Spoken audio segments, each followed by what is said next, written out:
Ladies and gentlemen, let me tell you about a bus so old it probably remembers when my neighbor Dave still had hair.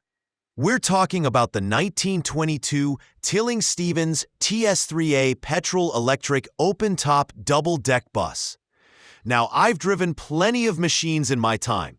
Vans, campers, even a tractor that leaked more oil than my friend Paul leaks excuses when it's his turn to buy the beer. But this bus? This was not just a bus. It was Britain's first awkward attempt at a hybrid. 100 years before Toyota made it trendy, the Brits were already saying, what if we slap a dynamo on a petrol engine and call it progress?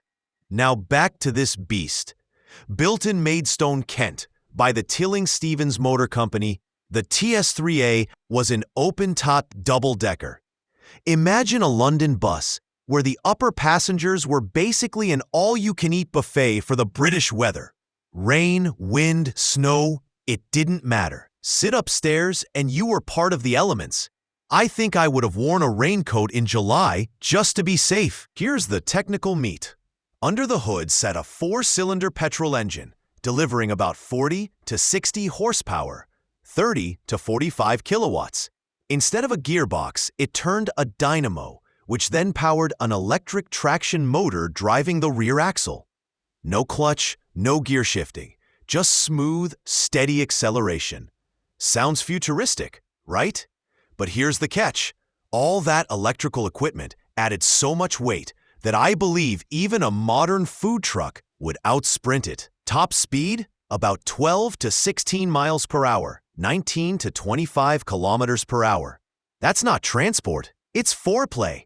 The seating capacity was about 50 to 56 passengers, 22 to 26 on the lower deck, 28 to 30 on the upper. That meant half the people downstairs were warm and dry, while the poor souls upstairs were basically training for the Royal Navy. And braking? Only rear-wheel mechanical brakes with a hand lever. I think stopping distances were measured in postal codes back then. But still, the system had advantages. It was easy to drive, reliable, and perfect for operators in towns like Maidstone, Wolverhampton, and Nottingham. Municipal transport departments loved it because ex-tran drivers could hop in and work without stalling every 5 minutes. Cost? Records suggest each unit sold for around £1,200 back then, which translates to roughly $75,000 or 70,000 euros in today's money. That's a lot to pay for something that can be overtaken by a jogger with ambition. What I like the most is the audacity. In 1922, while everyone else was messing with gearboxes that clunked like a blacksmith's anvil, Tilling-Stevens went electric, sort of.